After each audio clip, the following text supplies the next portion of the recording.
di papan yang menjelaskan kurikulum itu kok ada bagian yang seolah-olah ditutupi oleh kertas baru gitu. Pengembangan budaya toleransi dan perdamaian. Jujur gue memperhatikan juga itu. Tapi kembali lagi, buku pelajaran yang sesungguhnya digunakan bukanlah buku yang ditaruh di situ. Kalau buku ditaruh di situ kan sebenarnya untuk umum. Komputer yang digunakan Pentium 4. Ya, secara tradisionalnya komputernya jadul. Tapi kontemporer. Dia malah nggak tahu. Yang gue sayangkan pada saat itu kenapa dia tidak menjawab tidak atau iya gitu kan. Yeah. Lebih bagus jawab tidak kan daripada membuat gantung penasaran orang. Itu mesin, kan tuh mesin tower apa lumbung beras itu kan cukup gede itu. Yeah. Yang mana lumbungnya itu ada pemanasnya tuh. Itu tahu nggak harganya? Berapa? Untuk semua satu paket tuh. 100 miliar lebih.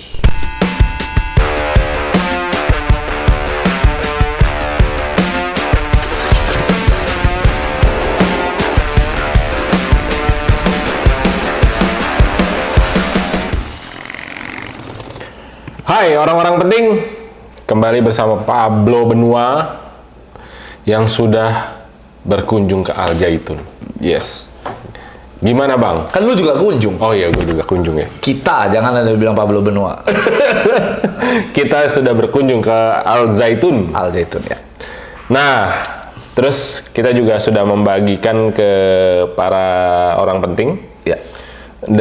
hasil liputan kita di sana, Ya. hasil sidak. Hasil sidak. Nah, jadi setelah beberapa tayangan kita itu, ada beberapa pertanyaan dari netizen yang masuk ke email kita. Ya. Gitu. Nah, yang pertama, Bang. Jadi di sana ada yang bertanya, jadi beneran sesat atau enggak Al Zaitun ini?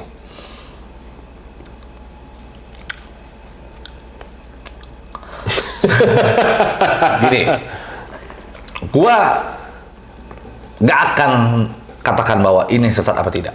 Oke. Oke. Yang cuma bisa gua bagikan ke netizen, bagi masyarakat tuh begini. Sesat itu berarti kita tidak mendapatkan jalan yang benar. Oke. Oke, tidak mendapatkan jalan yang benar itu makna daripada kesesatan.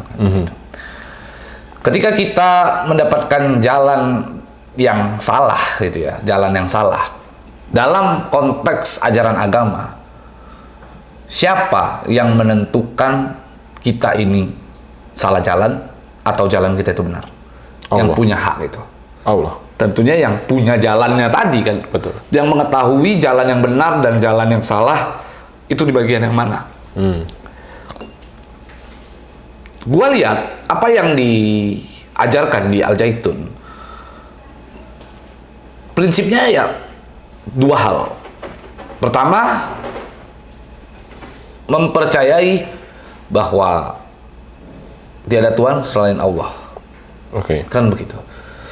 Yang kedua, dan Nabi Muhammad adalah utusan Allah. Itu Iya. yang dikedepankan. Nah, sehingga kalau kita bicara prinsip, tujuannya sama.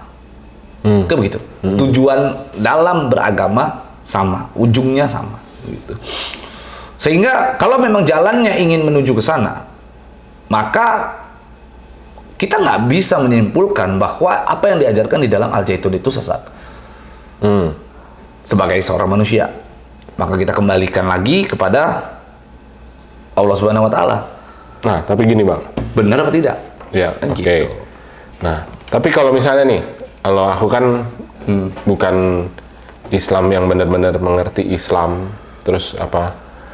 Islam itu harus mengerti. Ntar dulu. Oh iya. Jadi kalau gue pakai perumpamaannya simpel. Ya. Misalnya, Nah, gue mau ke Al Zaitun. ya. Nah, naik mobil. Ya. Terus, Ya. jalannya salah. Ya. Ujung-ujungnya nyampe juga sih. Ya. Tapi dibilang tersesat atau enggak? Enggak. Apa jadi ya? Loh, itu bukan tersesat. Kalau lu menuju ke Al Zaitun, sampai nggak? Sampai. Itu bukan sesat namanya. Tapi kan, gue tersesat nih. Itu mencari jalan dalam upaya mencari jalan. Oke. Ngerti nggak? Lu ke suatu tempat yang ini meskipun apa namanya salah jalan, itu bukan tersesat namanya. Mencari jalan hingga lu kesasar. Oh, tersasar. Tapi lu sampai. Oke. Ya kan? Tapi lu tetap judulnya nyampe. Iya. Tersesat itu cenderung tidak menemukan jalan keluar. Itu disebut dengan tersesat. Ya kan? Harus lu temukan jalan keluar baru lu bisa dikatakan tidak tersesat. Kalau lu tidak menemukan jalan keluar itu namanya tersesat. Oh. Nah, sekarang orang kalau punya jalan keluar dan ujungnya sampai, ya itu bukan tersesat, tersasar. Dan kalau kita bicara kesasar, semua orang sekarang banyak kok yang kesasar. Ya kan? Kita juga kalau dibilang ajaran apa istilahnya kita sholat tidak 5 waktu, istilahnya sholat kita kadang-kadang masih bolong, itu masih tersasar namanya. Nah, karena kita muter-muter tuh. Padahal sudah diwajibkan oleh Allah Subhanahu Wa Taala untuk sholat 5 waktu. Tapi kita tidak lakukan. Puasa masih bolong-bolong, itu tersasar namanya. Itu kesasar. Nah sekarang kalau itu dikatakan tersesat, padahal dia menyembahnya masih Allah gitu ya. Dia dan berkeyakinan bahwa Nabi Muhammad sebagai utusan Allah itu dikatakan sesat. Bagaimana orang yang tidak menyembah Allah? Bagaimana orang yang tidak menganggap Nabi Muhammad sebagai utusan Allah? Sesat? Ayo, ada yang berani bilang sesat? Kalau ada yang berani bilang sesat, gua akan sebutkan agama-agama yang tidak menyembah Allah dan tidak meyakini bahwa Nabi Muhammad sebagai utusan Allah. Oke. Langsung gua sebutin tuh. Oke. Hai.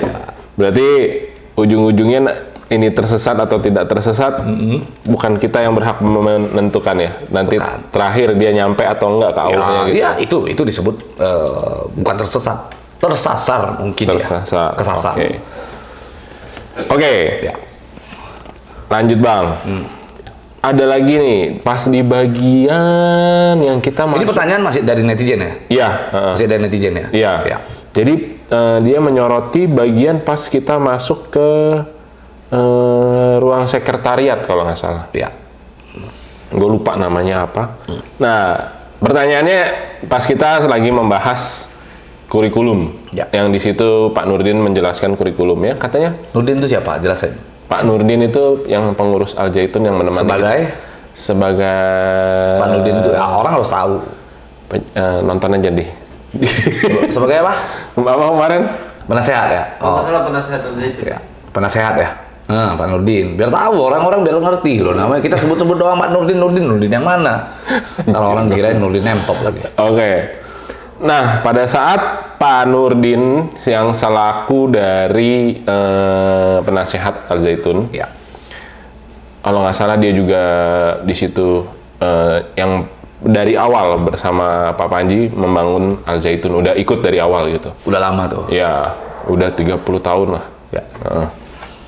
Nah, katanya di papan yang menjelaskan kurikulum itu kok ada bagian yang seolah-olah ditutupi oleh kertas baru gitu. Pengembangan budaya toleransi dan perdamaian. Jujur gua memperhatikan juga itu.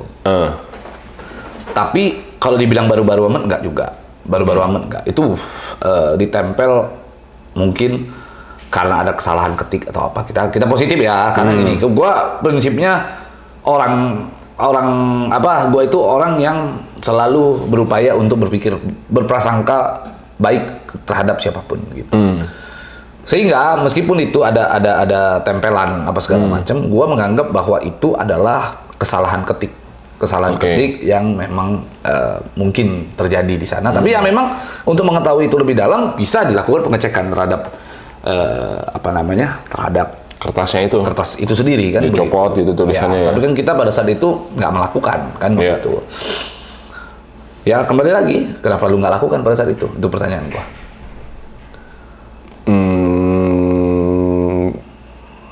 Nggak enak. Nah, konsep nggak enak itu berarti kan lu menghormati karena kita sedang bertamu ke orang kan gitu. Artinya kalau kita mengerti tentang penghormatan terhadap seseorang ketika menyampaikan satu pendapatnya dia, maka kita tidak boleh membantah pendapatnya orang tersebut. Kayak itu poinnya, ya kan? Kenapa dalam hal itu kita seolah-olah harus menghormati, tapi dalam perkara lain yang menganggap sama-sama padahal sama-sama pendapat tuh judulnya itu ya. Dia pendapatnya ini gue tutup, Nah gitu, ini gue tutup, gue ganti dengan kertas lain. Kita bilang karena menghormati itu kita tidak buka. Tapi dalam hal-hal seperti opini-opini atau pendapat-pendapat yang disampaikan oleh Syekh Panji Gumilang di depan banyak orang tentang Afinu Shalom Alaihi, tentang sholat berjamaah dan sebagainya, tapi orang banyak yang tidak menghormati pendapat itu gitu. Sehingga ini ada kontradiktif. Artinya bisa kita ambil kesimpulan bahwa netizen selalu mau menang sendiri. Itu kan poinnya. Gitu. Oke. Siap. Kalau tapi sebagian orang dari bukan sebagian orang sih. Siapa sebagian orangnya siapa? Gue gitu. Ya.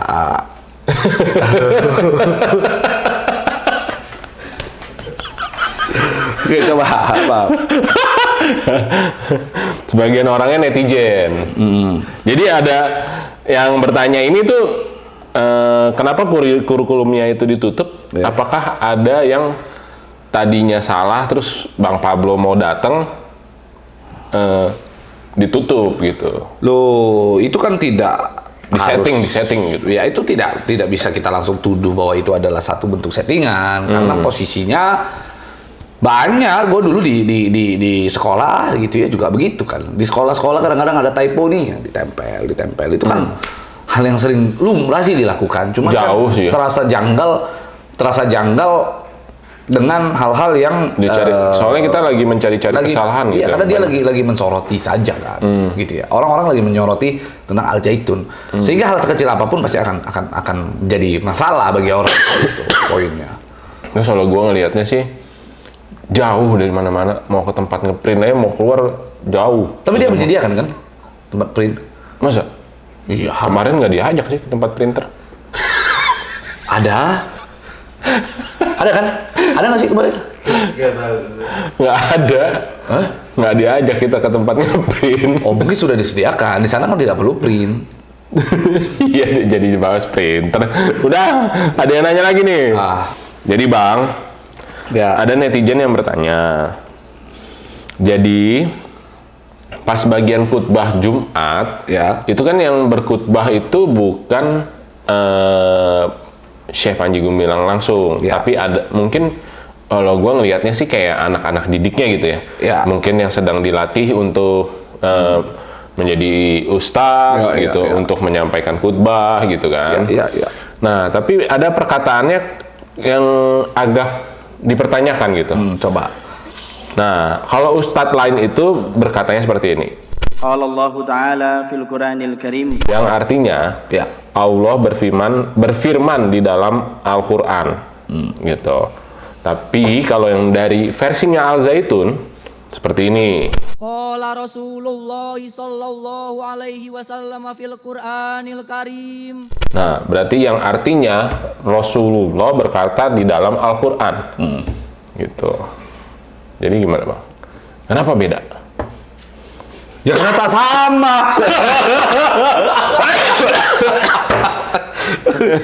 Jangan dicari perbedaannya.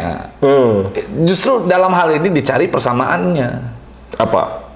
Ya apa? Bedanya? Samanya. Samanya? Ya karena tidak beda. Ya kan? Lah, apa coba? Perbedaannya? Ya karena tak sama. Lu nih Syekh Pablo Benur. Mohon maaf ya, netizen kita bukan maksud gimana-gimana. Jadi ini,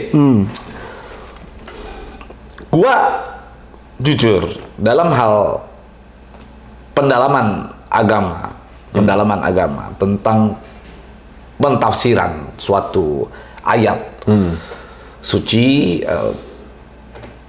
kurang. Jujur aja, kita bicarakan apa adanya gitu. Tetapi kita coba berpikir secara nalar gitu ya. Panji Gumilang bersama dengan Al Zaitunnya dengan konsistensinya mereka terhadap apa yang mereka ucapkan sebagai dalihnya mereka, bukan dalil ya, tapi dalihnya mereka gitu. Mereka sampaikan bahwa Al-Quran bukanlah sebagai kalamnya Allah kan begitu. Bukanlah sebagai ucapannya Allah. Tetapi Al-Quran itu datang atas dasar ucapan dari Nabi Muhammad. Nabi Muhammad. Itu yang mereka selalu tekankan. Dimana kalau kita telusuri video asli dari ucapan tersebut, kan ada video aslinya yang tersebar itu. Video aslinya Panji Gumilang yang mengatakan tentang itu kan tersebar di YouTube. Orang semua bisa tonton. Dia sampaikan bahwa Qala Rasulullah sallallahu alaihi wasallam fil Qur'anil Karim. kalau kita bicara tentang, jujur kita bukan orang yang paham betul tentang ayat-ayat di dalam Quran. Kita bukan pentafsir dan itu bukan kapasitas kita sebenarnya. Ya kita sekarang sebagai umat manusia yang mengikuti tafsir para pembimbing kita, karena di dalam ajaran agama Islam adalah ketika seseorang ingin belajar agama gitu ya, ingin belajar agama dan mendalami agama itu, layaknya kita itu harus dibimbing oleh seseorang yang jauh lebih mengerti daripada kita, kan itu poinnya. Nah sekarang kalau ditanya tentang ucapan atau apa namanya pembaca ayat gitu ya, kalimat pengantar pada saat kita ingin membaca ayat-ayat di dalam Quran, ketika khotib sembahyang Jumatnya mengatakan bahwa dengan bahasa Arabnya dia bahwa Al-Quran Rasulullah berkata dalam Al-Quran. Rasulullah berkata di dalam Al-Quran dan berbeda dengan yang lain, sepertinya itu ingin menunjukkan tentang konsistensi. Konsistensi atas kalimat yang pernah diucapkan oleh Panji Gumilang itu sendiri, begitu. Karena jelas bahwa Panji Gumilang pernah mengucapkan di dalam satu buah video yang mungkin tersebar sudah di mana-mana, orang tahu bahwa Al-Quran itu bukanlah ucapan daripada Allah Subhanahu Wa Taala, gitu. Tetapi itu adalah ucapan dari Nabi Muhammad, yang mana asalnya dari Allah. Dari Allah, karena dia menyebut bahwa itu adalah wahyu ilahi, wahyu yang diturunkan oleh Allah, gitu. Gua atas pemahaman tersebut, gua rasa ada rasa sepakat gua terhadap hal itu. Karena kembali lagi yang gua sampaikan bahwa Allah tidak bisa kita lekatkan sifat kemanusiaan terhadap Allah. Sifat kemanusiaan itu berupa apa? Seperti berucap, mengucapkan, gitu. Justru kalau kita mengatakan bahwa Allah mengucapkan, karena kalau kita bicara orang yang bisa berucap gitu, sesuatu yang bisa berucap adalah orang yang memiliki mulut, kan begitu.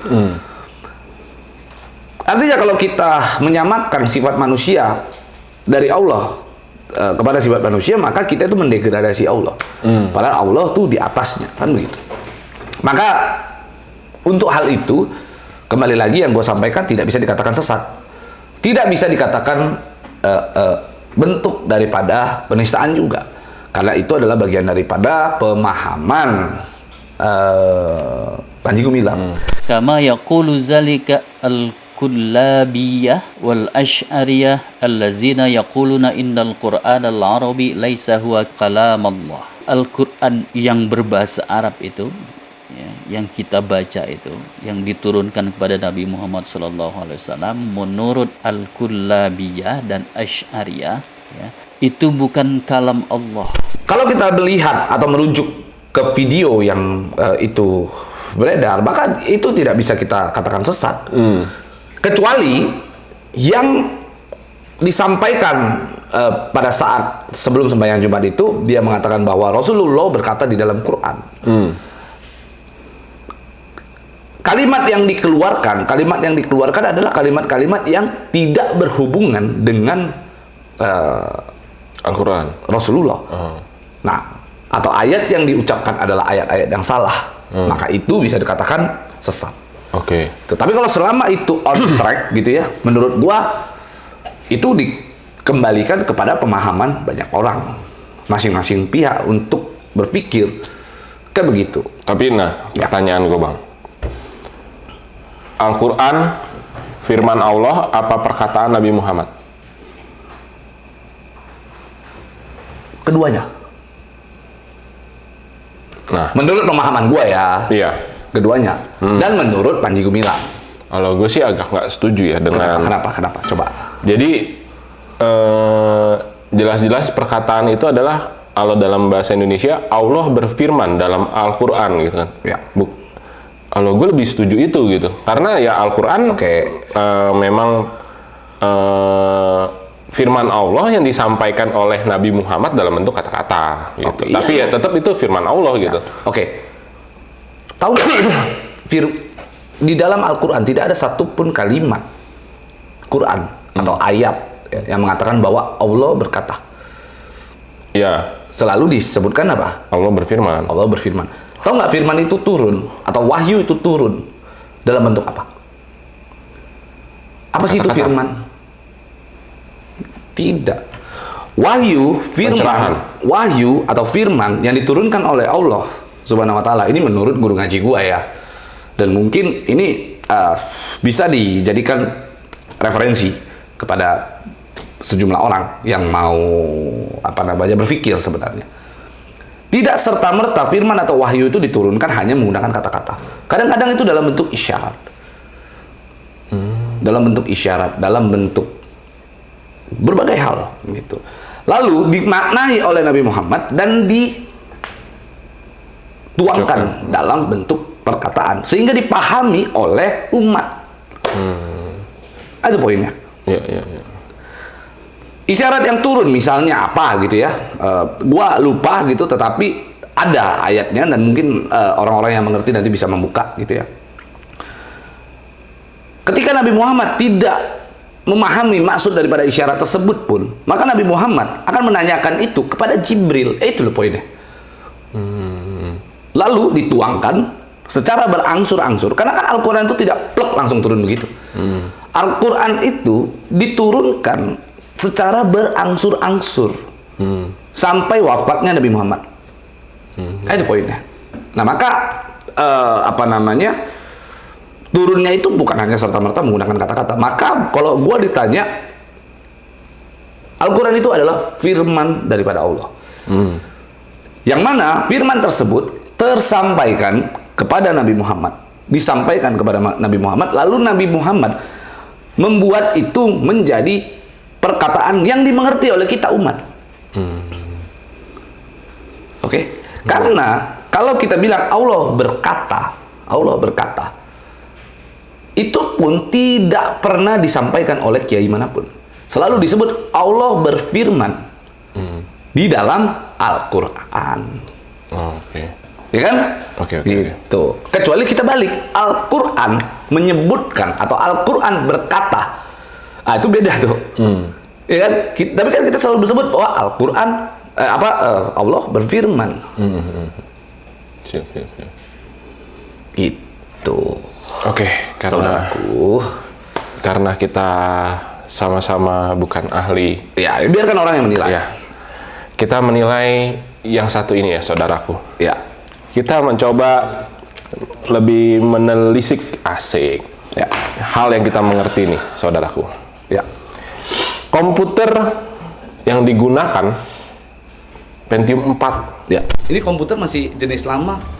Apakah bisa mengakses teknologi yang saat ini berkembang begitu pesat? Ini dulu di setup itu tahun 2003. Memang ini masih, jangankan ini Pentium 4. Gua sempet kritis terhadap. Nah, padahal di banner yang terpampang terus ya zaman sekarang lah gitu ya. Pentium 4 kalau mau ditungguin nyalanya berapa lama gitu. Dan menghadapi teknologi yang sekarang gitu, apa nggak ketinggalan zaman?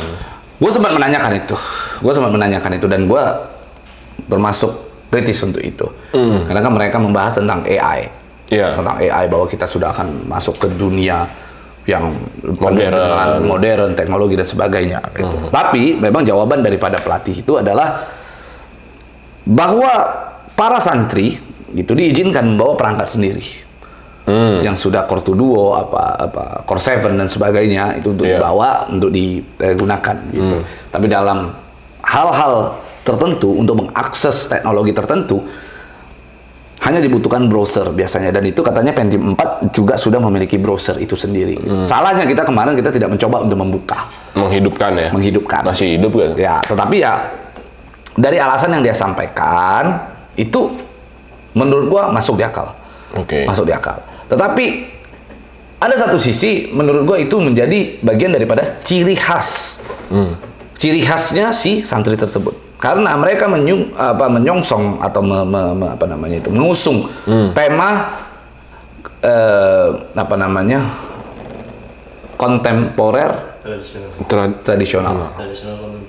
Ya kan itu selalu itu kan. Secara tradisionalnya komputernya jadul. Tapi kontemporer. Dia malah nggak tahu. Gua kadang-kadang inilah. Iya bener. Iya kan? Berarti yang tradisionalnya komputernya, aduh ya Allah. Loh, iya dong. Dia tetap Iya. harus ada ciri khas daripada ketradisionalan itu. Iya, Tapi iya. kontemporer nggak? Iya. Iya, kontemporer. Iya. Itu loh, masuk. Oke. Nah, terus lanjut lagi Bang. Tapi kan kalau dari logiknya kita, kalau komputer tidak diperbaharui menjadi yang terbaru gitu, duitnya yang katanya banyak itu, ada nggak? Atau jangan-jangan itu hanya sebatas isu bahwa duitnya banyak lah, bisnisnya itu hanya untuk membranding, padahal di dalam sebenarnya biasa-biasa aja. Nah, Bisa jadi kayak gitu kan? soal komputer satu. Ya. Terus di mana kita menginap? Hotel, Hotel, bukan hotel sih, Wisma namanya, rumah Islah, rumah tamu. ya rumah tamu. Nah. Ya. Katanya duitnya banyak, ya kan? Aliran dananya begitu besar. Ya ada dari NII apa segala macam Nah. gitu kan. Rumah tamunya Bang. Ya makanya harusnya kalau memang dari NII ada biaya, masa NII memalukan sekali gitu ya? Iya. Iya kan? NII harusnya kalau mau membuat orang nyaman harusnya NII membiayain semuanya ya. Iya. Nah, Tuh. Jadi gua makanya di sini gua agak ragu kalau katanya ada pendanaan dari asing dan sebagainya. Itu kayak enggak. Karena di sini ada satu yayasan. Yang mana yayasan tersebut juga disebut-sebut pendanaan dari asing. Oke. Gua tahu di sini. oke. Itu modern sekali. Modern sekali. Modern sekali, canggih sekali tempatnya. Tapi gue tahu itu banyak orang yang mengisukan itu asik. Kalau itu gue lebih percaya daripada Panji Gumilang katanya dibiayai oleh Iya. ini itu gitu. 20 tahun aja nggak direnovasi itu. Itu kan artinya kan. Tapi terurus ya karena listrik masih bisa dipergunakan semua. Iya.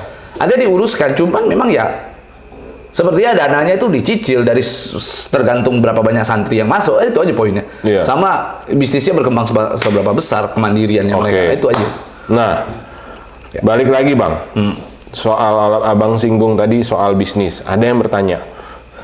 Pas nonton video kita yang part 2, Ya, netizennya bertanya, buset, itu gede-gede banget kan? Berarti pabrik berasnya, apa yang dibilang istana beras.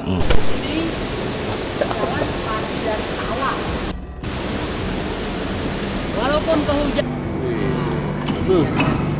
Dari Almaer.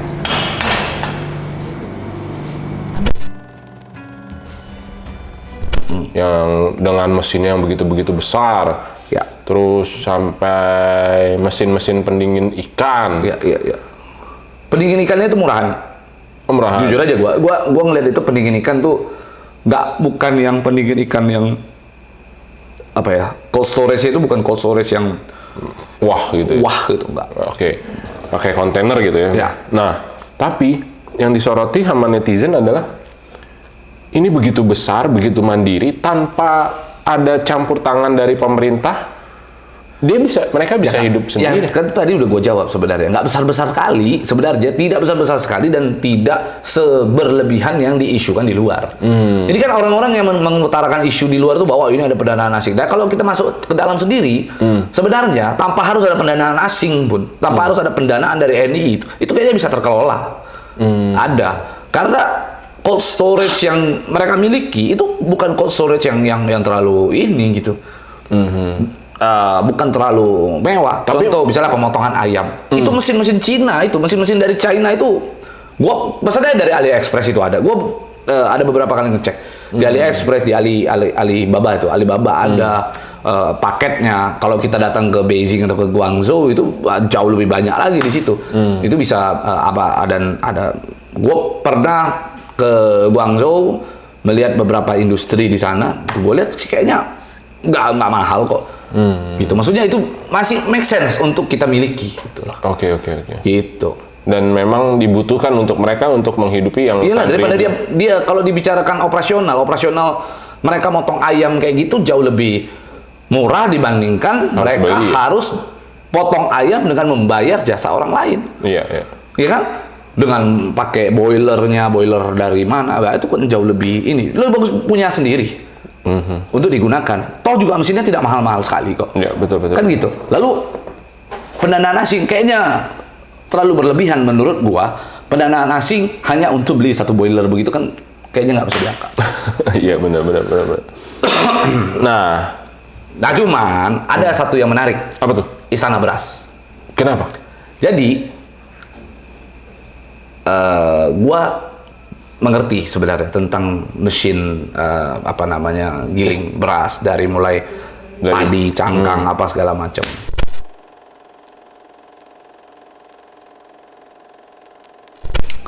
Sepulang dari sana, gua make sure itu mesin, kan tuh mesin tower lumbung beras itu kan cukup gede itu. Iya. Yang mana lumbungnya itu ada pemanasnya tuh.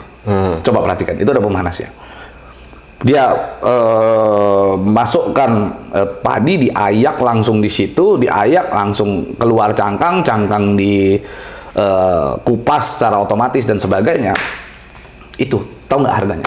Berapa? Untuk semua satu paket tuh. 100 miliar lebih. Itu gua mengestimasi itu. Itu 100 miliar lebih. Dananya dari mana? Jangan tanya. Kok bisa? Nah, itu pertanyaannya. Kalau kita ada kemauan, Ya, kita bisa. ada kemauan. Nah, tapi kemauan itu pakai duit. Lah, iya, tapi kalau ada kemauan, jalan pasti ada. Di mana kemauan, di situ ada jalan. Itu Jadi, dari mana? pepatah Melayu. Jadi dari mana? Dananya. Loh, kok nanya dana dari mana? Intinya ada kemauan. Ada kemauan. Ada kemauan. Iya, mau bercocok tanam. Mau miara ayam. Gitu ya. Oke. Lanjut, Bang. Ya, Ini juga yang menjadi pertanyaan begitu banyak orang ya. mengenai perzinahan. Kan Abang sempat nanya tuh. Ya, sambil gua tegaskan di situ. Di sini yang katanya untuk penebus dosa bayar 2 juta itu di mana, Pak? Oh gitu ya? Nah, ya kan tadi udah disampaikan anak kita begitu iya. elegannya menjawab saudaraku bertanya, ya kan? Begitu elegannya santri kita. Jadi nggak ada tuh ya? Nggak bisa ada, saya nggak bisa ngomong ada atau tidak adanya. Tanya saja yang bersangkutan. Nah, di situ tenaga pendidiknya, aku lupa namanya siapa. Waktu ditanya sama Abang, jadi bener gak ada yang jinah bayar 2 juta gitu? Ya. Itu di mana ruangannya? Terus langsung bilang, dan akhirnya dijawab, ya dia nggak bisa bilang iya atau tidak itu kan. Ya. Ada atau enggak, tapi dibalikin siapa yang ngomong, dia yang harus menjawab itu. Gimana tuh, Bang? Kita bisa lihat, ya, saudaraku. Ya. Begitu elegan tuh santri menjawab. Nah, tak kalah.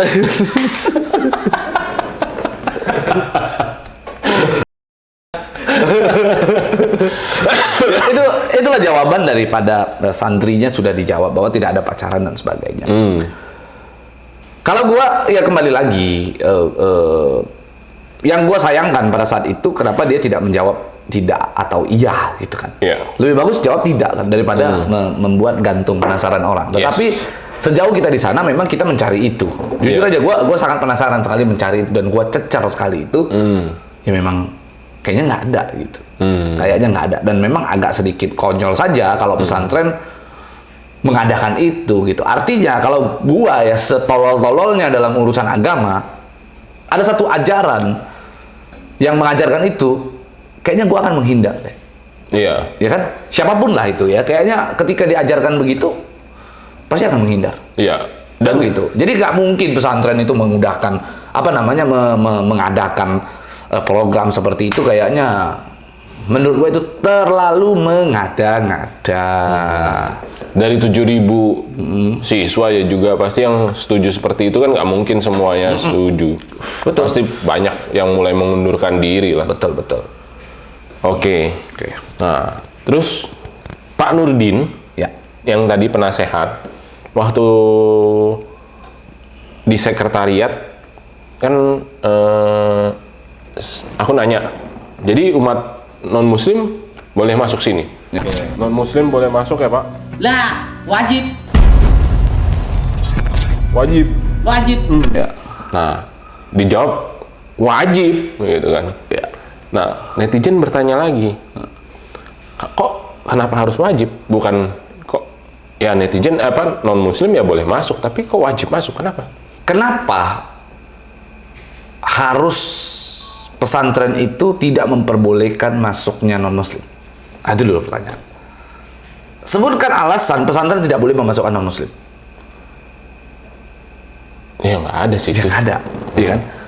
Justru untuk memperkenalkan muslim itu seperti apa, memperkenalkan Islam itu seperti apa, maka menurut gua wajib hukumnya untuk non-muslim itu melihat isinya. Bahwa yang diajarkan di dalam Islam itu adalah toleransi.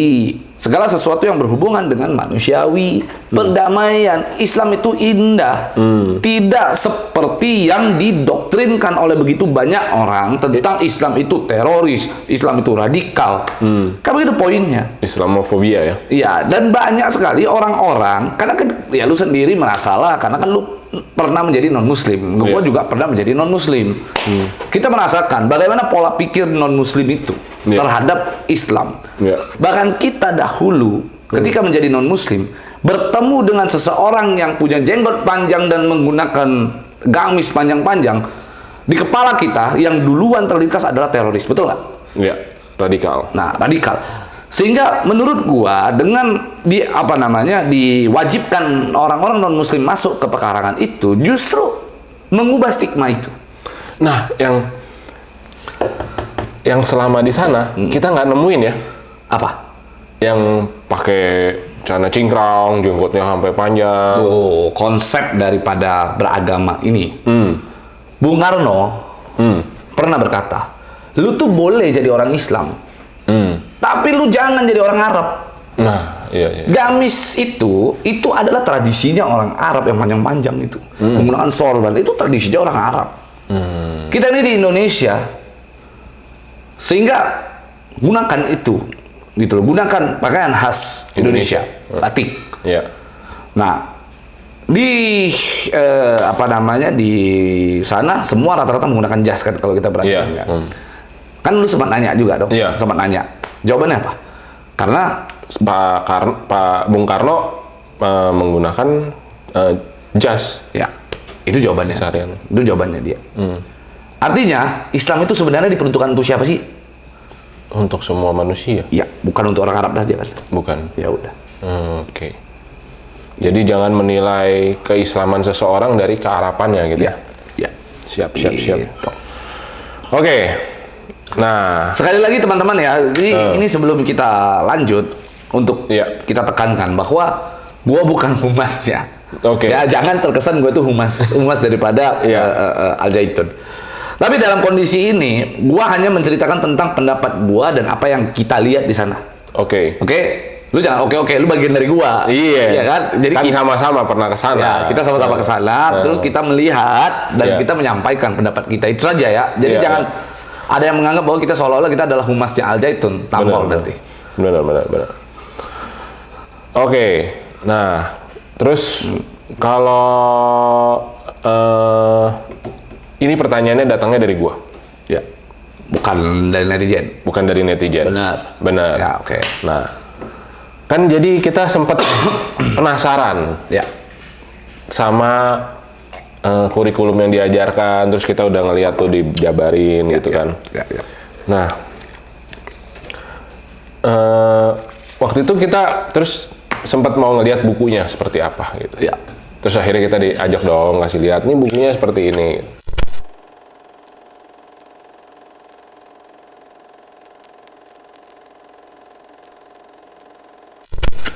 Nah, Pertanyaannya, bukunya itu kok kayak nggak pernah dipakai, Bang? Apa? Kayak nggak pernah dipakai. Oh ya. Masih bagus-bagus bener gitu. Gimana, Bang? Itu apa? Maksudnya kita mau membahas tentang buku yang tidak pernah dipakai. Berarti belajarnya beda. Belajarnya beda gitu dari itu. Bukan itu yang dipelajari gitu. Apakah gitu? Waktu itu gue mikirnya gitu. Cuma waktu itu karena terburu-buru, waktu gue mau nanyain ke yang nemenin kita keliling tuh nggak keburu karena masih mau ngelihat ruang lab, ruang ini. Nah, makanya gue masih bertanya-tanya, ini belajarnya pakai buku ini apa ada buku lain apa gimana? Ada buku. Jadi gini, kalau kita perhatikan itu rak ya. Ini kan rak. Begitu kita ambil kan buku itu rapi itu yang kita ambil. Tapi coba perhatikan rak yang sebelah sini tuh. Kan ada. Oh, berarti ini. Ada rak-rak sebelah sini. Rak-rak sebelah sini itu buku agak kusam. Itu dia. Itu yang mungkin buku yang sama yang dipakai. Cuman kan memang kan muridnya terbatas di situ. Jadi nggak mungkin semua buku yang sama harus diambil kan. Itu satu. Bisa jadi itu alasannya. Karena muridnya terbatas lalu itu. Yang kedua bisa jadi karena muridnya itu yang kita masuk adalah kelas perempuan kan. Nisa kan, kelas Nisa. Perempuan biasanya kan rapi-rapi, pelan-pelan kan begitu. Supaya bisa meregenerasi buku tersebut dibaca oleh banyak orang. Tapi kembali lagi, buku pelajaran yang sesungguhnya digunakan bukanlah buku yang ditaruh di situ. Kalau buku ditaruh di situ kan sebenarnya untuk umum. Buku pelajaran kan harusnya dibawa pulang ke rumah. Nah, itu poinnya. Jadi sebenarnya kalau buku yang dipakai dalam pelajaran adalah buku-buku yang ada di dalam tas atau milik daripada para santri. Itu poinnya. Iya. Nah, itu bisa jadi argumen. Nah, argumen selanjutnya kita coba untuk berprasangka baik ya kepada semua orang. Ini kan masuk tahun ajaran baru. Betul kan? Ya bukunya buku baru semua. Ya bisa jadi seperti itu poinnya gitu. Tapi ya itu kembali lagi ke persepsi. Tapi gua menyarankan kepada netizen, kepada masyarakat untuk ayo kita berprasangka baik terhadap orang-orang gitu. Oke. Siap. Nah, yang diperhatikan juga waktu Pak Nurdin menjelaskan maket dari rencana pembangunan Al Zaitun. Di sini Abu Bakar, Umar, Utsman, Ali. Di situ nama-nama yang digunakan itu sahabat-sahabat Nabi yang tidak diakui oleh Syiah. Ya berarti bukan Syiah. Nah, itu dia. Ngapain ditanyakan itu? Itu ya berarti bukan Syiah. Lalu siapa yang menyatakan bahwa mereka? Jadi ini ada yang netizen yang bilang, oh berarti dari nama-nama itu terlihat jelas kalau Al Zaitun ini bukan Syiah. Ya, dan mereka menghargai sahabat Nabi. Ya, gitu. Tapi katanya di berita juga ada yang sempat mengatakan dulu nama-namanya ada nama-nama Yahudi, ada Yahweh, ada apa gitu, terus karena rame dirubah gitu. Itu yang kita nggak tahu tuh. Itu kita nggak tahu, dan sebaiknya di dalam Islam itu adalah ungkapkan segala sesuatu yang kita ketahui. Iya. Kalau nggak tahu, lebih baik diam. Kan itu kan poinnya. Iya. Ya, selama kita tidak melihat bahwa di sana ada penamaan nama-nama Yahudi terhadap gedung-gedungnya, ya kita nggak bisa sembarangan tuduh. Sama halnya dengan kalimat-kalimat yang menyatakan bahwa di sana ada perzinahan yang bisa ditebus dosanya hanya dengan bayar 2 juta. Kita tidak melihat dan tidak merasakan. Sehingga kita selaku Muslim, tanpa pun kita harus melakukan tabayun, begitu ya. Kalau kita tidak mengetahui dan tidak melihat, alangkah baiknya kita berdiam diri dan tidak mencampuri urusan orang lain di luar kapasitas kita. Oke. Nah begitu, itu poinnya kan. Kita gini, kecuali gue paham betul tentang hal itu, gue menguasai ilmu tentang keyahudian, tentang keislaman. Lalu kita paham betul tentang apa yang ada isi di dalam. Kita melihat ada tulisan nama itu. Oh itu boleh kita bicarakan. Tapi kalau kita tidak ada yang apa yang kita sampaikan, ngapain kita berkomentar soal itu? Gitu. Karena memang nggak ada. Kita tidak melihat itu. Kalau gue hasil dari tabayun kemarin, Bang, gue ngelihat anak-anaknya happy, Bang. Seger-seger ya? Iya, seger-seger. Katanya ada yang dibilang kekurangan gizi. Enggak bagus. Mereka keluar dari masjid ketawa-ketawa, sama kita ramah, dada-dada ke kamera. Iya. Terus apa? Kalau gue lingkungannya enak banget. Adem ya? Adem, terus udah gitu nggak Lu kemarin dengar kan lu katanya pengen tinggal di situ ya? pengen. Tapi jangan di kamar yang kemarin ya. Kenapa kamar yang kemarin? Serem. Oke. Ya. Terus Tapi enak buat lari, enak. Ya. Nah, terus terakhir, Ya. ini pertanyaannya. Jadi pertanyaan netizen yang masuk ke email terakhir itu sempat gue baca, kok anak-anak perempuannya nggak berjilbab sih yang kecil-kecil katanya gitu. Oke. Itu jujur kita sempat nanya ya. Iya. Kita sempat nanya. Jawabannya adalah katanya di sana justru anak kecil tidak diwajibkan karena berdasarkan penelitian dokter-dokter luar negeri, Singapura, China, Jepang, banyaklah di luar sana. Kalau kita menggunakan hijab itu kan telinga ketutup terhadap pertumbuhan pendengaran anak-anak itu berpengaruh gitu. Berpengaruh terhadap apa yang mereka serap. Karena berharap anak-anak ini untuk menyerap ilmu itu jauh lebih cepat harusnya. Tapi ketika terhalang, maka akan penyerapan ilmu tersebut untuk diaplikasikan tidak maksimal, tidak optimal. Itu alasan daripada Al-Zaitun. Pihak Al-Zaitun ya. Tidak ada yang lain-lain ya. Ya gua untuk alasan itu gue tidak bisa berkomentar apa-apa. Kenapa? Karena Masuk di akal. nggak masuk di akal juga. Karena gue tidak menguasai ilmu itu. Gue tidak menguasai ilmu tentang bagaimana secara ilmiah orang telinga ditutup bisa mengurangi daya serap ilmu kan. Nah, itu gue nggak menguasai itu. Nanti yang pinter hijabnya bang. Kesaring di hijab ilmu ya. Nyangkut di hijab. Ya. Gitu. Oke. Kalau kesimpulannya, Ya. setelah abang mengunjungi Al-Zaitun, abang melihat Al-Zaitun ini seperti apa? Al-Zaitun itu suatu pusat pendidikan, pusat satu lingkungan gitu ya, yang mana mengedepankan satu pendidikan modernisasi. Modern harus digarisbawahi. Ya, modern dan kontemporer tadi. Pimpinannya ya Panji Gumilang. Selain itu segala sesuatu yang dituduhkan di luar seperti ada NI dan sebagainya, kita tidak melihat itu di dalam. Karena kita benar-benar masuk ke dalam.